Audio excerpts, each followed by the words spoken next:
ঢাকাসহ সারা দেশের জন্য বৃষ্টি ও তাপমাত্রা নিয়ে ৫ দিনের পূর্বাভাস দিয়েছে আবহাওয়া অফিস। সোমবার ২০ এপ্রিল সন্ধ্যা ৬টা থেকে পরবর্তী ১২০ ঘন্টার জন্য এই পূর্বাভাস দেওয়া হয়। আবহাওয়াবিদ আব্দুল হামিদ মিয়া স্বাক্ষরিত বিজ্ঞপ্তিতে বলা হয়, সোমবার সন্ধ্যা ৬টা থেকে পরবর্তী ২৪ ঘন্টা ময়মনসিংহ ও সিলেট বিভাগের কিছু কিছু জায়গায় এবং ঢাকা, রংপুর ও চট্টগ্রাম বিভাগের দু-এক জায়গায় অস্থায়ীভাবে দমকা হাওয়া ও বিদ্যুৎ চমকানো সহ বৃষ্টি অথবা বজ্রসহ বৃষ্টি হতে পারে। সেই সাথে কোথাও কোথাও বিক্ষিপ্তভাবে শিলাবৃষ্টি হতে পারে।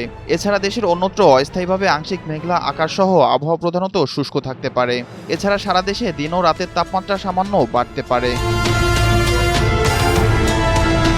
এদিকে মঙ্গলবার ২১ এপ্রিল সন্ধ্যা ৬টা থেকে পরবর্তী ২৪ ঘন্টা সিলেট বিভাগের কিছু কিছু জায়গায় এবং ঢাকা ও ময়মনসিংহ বিভাগের দু-এক জায়গায় অস্থায়ীভাবে দমকা হাওয়া ও বিদ্যুৎ চমকানো সহ বৃষ্টি অথবা বজ্রসহ বৃষ্টি হতে পারে। সেই সাথে কোথাও কোথাও বিক্ষিপ্তভাবে শিলাবৃষ্টিও হতে পারে।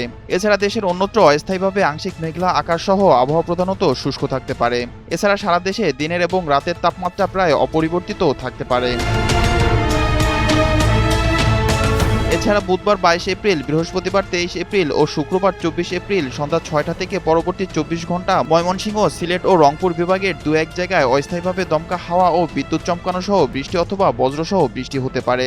এছাড়া দেশের অন্যত্র অস্থায়ীভাবে আংশিক মেঘলা আকাশসহ আবহাওয়া প্রধানত শুষ্ক থাকতে পারে। এ সময় সারা দেশে দিন ও রাতের তাপমাত্রা প্রায় অপরিবর্তিত থাকতে পারে।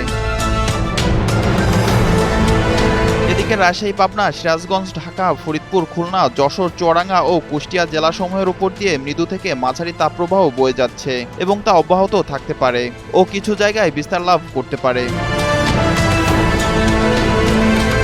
অন্যদিকে বাংলাদেশ আবহাওয়া অধিদপ্তরের ঝড় সতর্কীকরণ কেন্দ্র থেকে ভোর ৫টা থেকে দুপুর ১টা পর্যন্ত দেশের অভ্যন্তরীণ নদীবন্দরের জন্য প্রকাশিত পূর্বাভাসে জানায়, রংপুর, ময়মনসিংহ ও সিলেট অঞ্চলের উপর দিয়ে পশ্চিম বা উত্তর পশ্চিম দিক থেকে ঘন্টায় ৪৫ থেকে ৬০ কিলোমিটার বেগে অস্থায়ীভাবে দমকা হাওয়া বা ঝড়ো হাওয়া সহ বৃষ্টি কিংবা বজ্রসহ বৃষ্টি হতে পারে।